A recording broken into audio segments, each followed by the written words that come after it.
get asked my date of birth a lot, and I say honestly I can't remember. I was there at the time, but you'd have to ask Mum.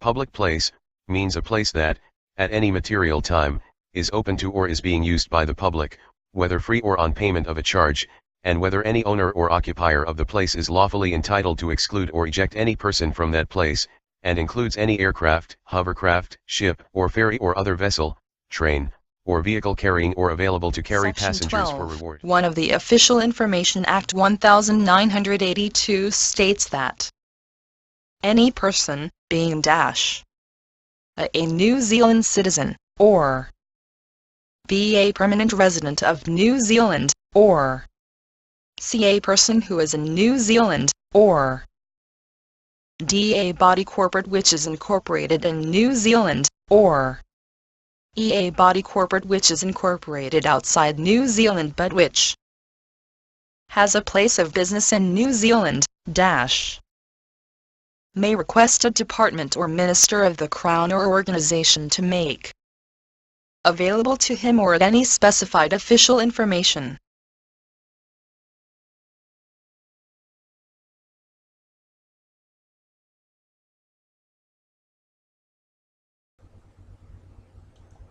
To whom it may concern.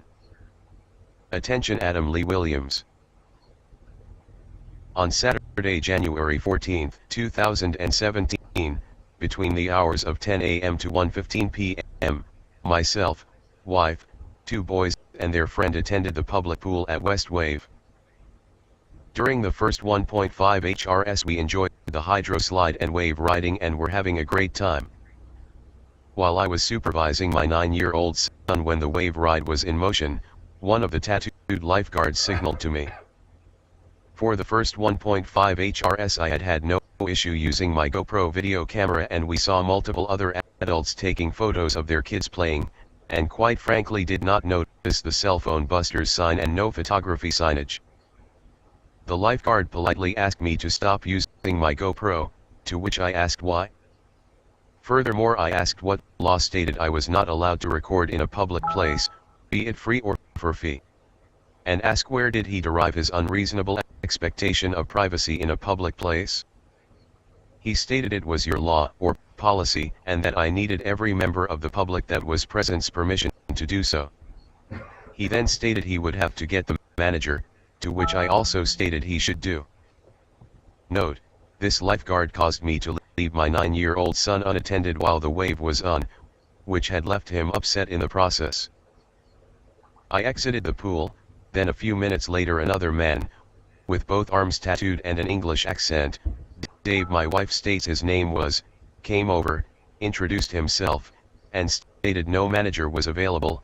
After a repeat conversation with now a second lifeguard, I gave a conditional acceptance to stop recording, if he could provide to me the law, or the policy. I agreed to, stating I could not do so. He told me to look it up. I then said that onus probendi would dictate that as he is the one making the claim, it would be for himself to back it with some facts.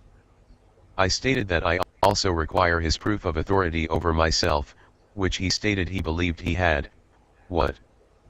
He may also believe in Santa or unicorns, however a belief is generally absent fact. He left and returned another few minutes later with a N.O.P, National Operating Procedure I presume. He referred me to a section stating the exact same passage as is listed under your terms and conditions online, under the section of swim school, which we had not enrolled in, nor had been supplied such a policy to review. The section titled Data Collection, Photography and Recording of Swimming Lessons. This section appears to reserve Auckland Council some rights to use material for commercial gains. However, the lifeguard pointed out the last paragraph especially to me. The last section refers to swimming teacher and lessons, and stipulates an unreasonable expectation of privacy for the general public. However, as it stipulated, by enrolling you agree, and as this section of your terms and conditions refers solely to swim school, I fail to see the relevance, as we did not enroll in anything. The lifeguard stooped so far as to demean me, with comments such like, "Do you have eyes in the back of your head, do ya?" when I had stipulated where my children were presently playing. This also disgusted my wife, who witnessed the entire conversation. He then threatened to call the police, which I invited him to do, as I have on more than one occasion happily re-educated and put them right when they have overstepped their authority in previous occasions. I then informed him that I did not understand what he was showing me, and stated it had no relevance as we had not enrolled in anything.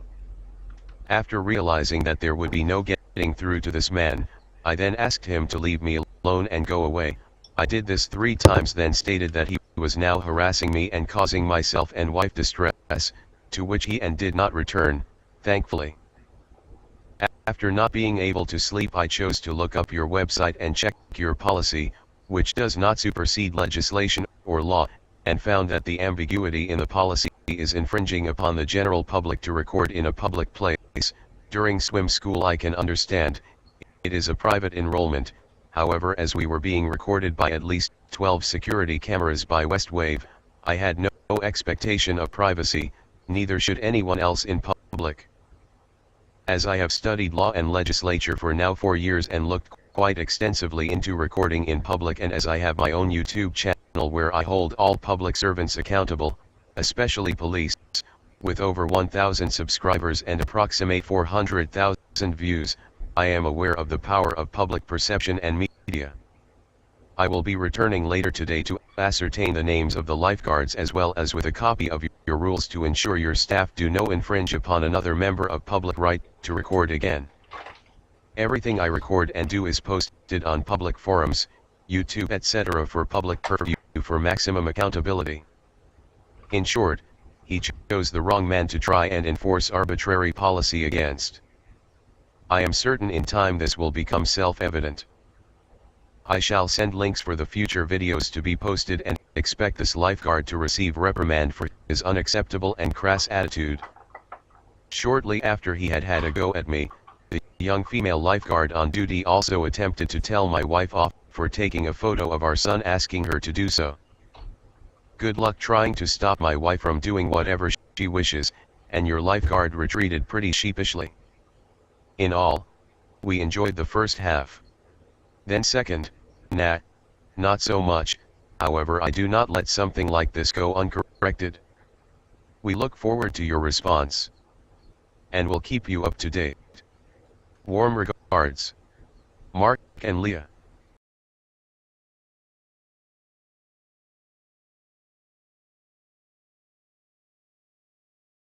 Terms and conditions. We want to keep you and your community safe and having a great time in our centers, so we have a few terms and conditions. They're not hard, but they are important. Read on to make sure you're on board with everything. Pool rules. Please help us keep your children and families safe at our facilities by following these simple rules. Children 10 years and under must be actively supervised by a caregiver 17 years or older.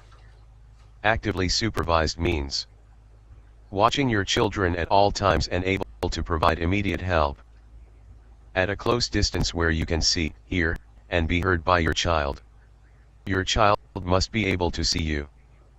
Children 4 years and under. In pools other than shallow toddler pools, children must be accompanied in the pool and within arm's reach of a caregiver 17 years or older. Maximum adult to child ratios: 1 adult to 2 under 5-year-olds. 1 adult to 4 5 to 10-year-olds. 1 adult to 1 under 5-year-old and 3 5 to 10-year-olds. If you have any questions or concerns, please feel free to contact us. What to wear in the pool.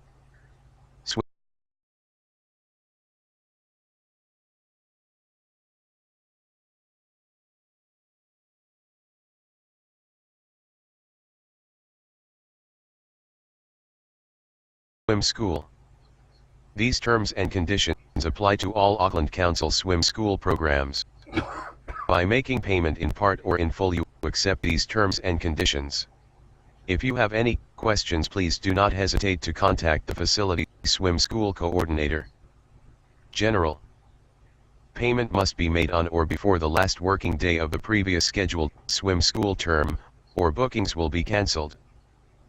Please note that online payments made through our secure portal will take 1 business day to be processed. Please allow for that when making payment using this method. Cancellations, credits, make-up lessons and refunds. If Auckland Council Swim School cancels a swimming lesson which has been paid for in full, a credit will be issued for the lesson to your swim school account. Each swimmer will be entitled to 1 credit or make-up lesson per term for genuine sickness reasons, on the following basis. You must give notice before the start of the missed lesson. Email, phone call, or leaving a message is acceptable. No credit or make-up lesson will be given if there is no record of notice being given. A medical certificate may be required.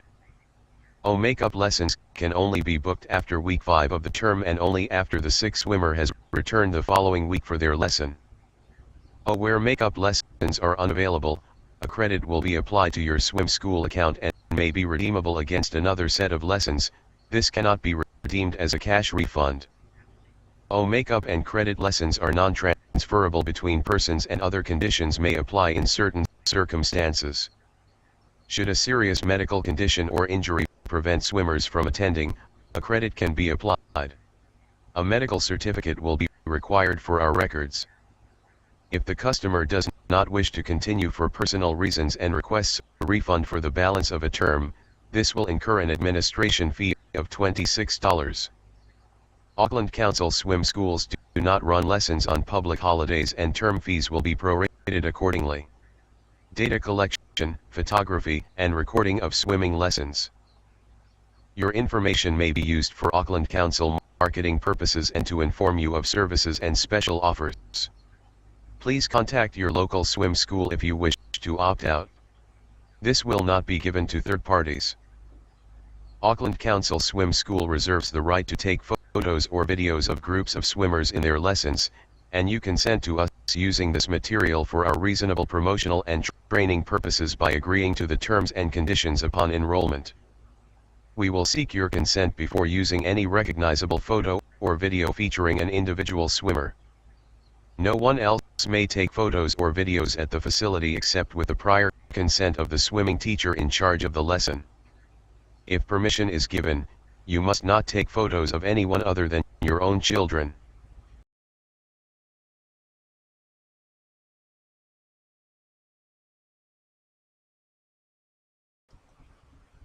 Their response January 15th. Good morning Mark and Leah. Thank you for your email. I have forwarded this to our management and should be in contact with you from Monday, January 16th. Kind regards. Touri. Customer Support. West Wave Pool and Leisure. PH 09835 0767. 20 Alderman Drive, Henderson, Auckland. My response January 16, 2017. Good morning Twyri. After emailing my complaint and concerns, I did as I stated and returned, got some excellent wide-angle shots of the facility and various signage showing no expectation of privacy. I then spoke to Susan at the service counter. I supplied your terms and conditions and have marked the section which I had questions about. Susan reiterated that I could not film in the public pool and it is posted with signage. I stated the signage may be applicable during swim school, however whilst it is open to the public I have every right to film, and your signage is unlawful to enforce during such times. In future, when I return to enjoy the public facility with my family, I shall be recording again, as it is my right to do so. This shall serve as formal notice in writing to Auckland Council of my intentions. I have asked for the legislation stating otherwise to be supplied and have had none so far supplied by your staff. I recorded this interaction with Susan and will be posting it soon and shall send you a link. I also supplied documents from NZ Police website stating the rules of public photography along with various sections of the Summary Offences Act 1981, and the definition of public place for you reference. I suggest you correct these errors, as if I am infringed upon again by your staff, I will seek private prosecution against any trespasser. Should I be threatened with violence again in the form of having police called, for what I am unsure of, as no breach of peace had occurred, although your staff did cause myself and family alarm and distress. Thankfully Dave left when he did that day.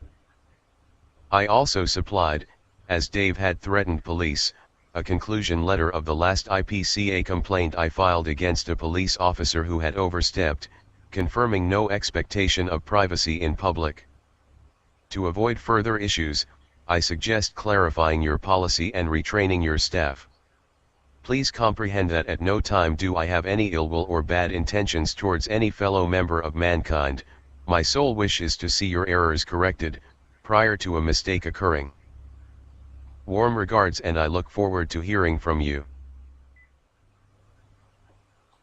Sent to Westwave January 19, 2017, prior to getting a copyright complaint from a crybaby. Thanks for the face blur tool, YouTube. Anyhow. Good morning.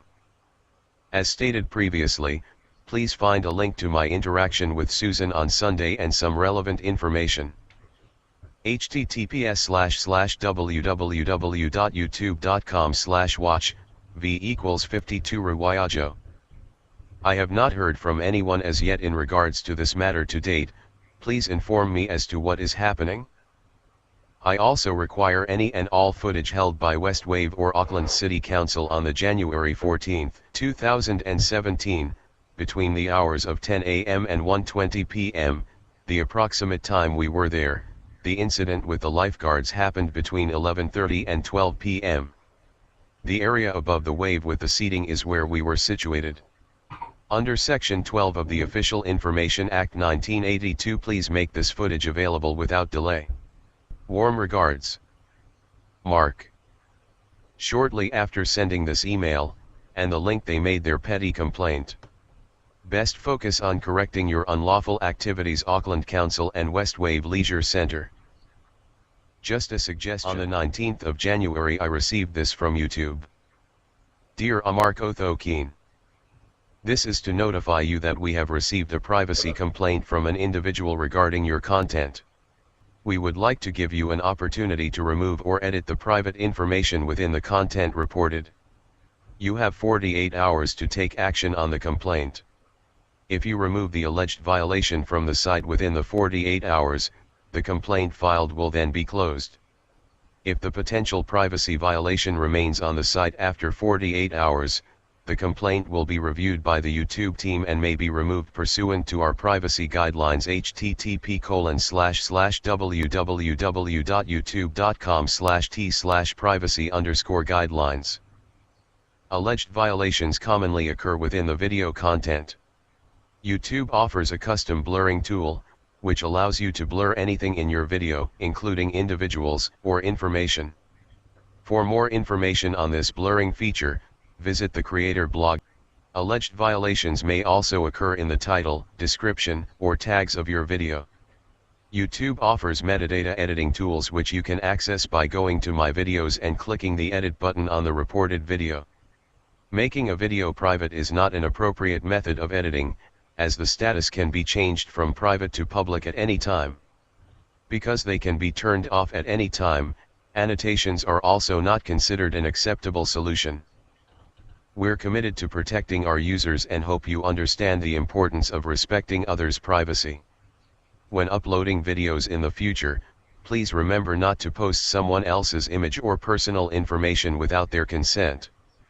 Personal information includes, but is not limited to, Social Security number, national identification number, bank account number or contact information, e.g. home address, email address.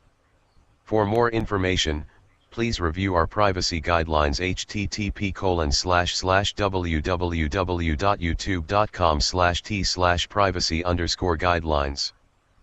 My response later in the day. Hello YouTube team. Could you please supply more information as to the details of what perception of privacy there was with regards to a public place? As a safe measure, we have, as you have suggested, utilized the face blur tool, to hopefully not cause any upset of concern to those with unreasonable expectations of privacy in public. Thanks for bringing this to my attention, as this is clearly a retaliatory measure from the Auckland Council and their unlawful activities being brought to the purview of the public. Warm regards. Amark Otho Keen.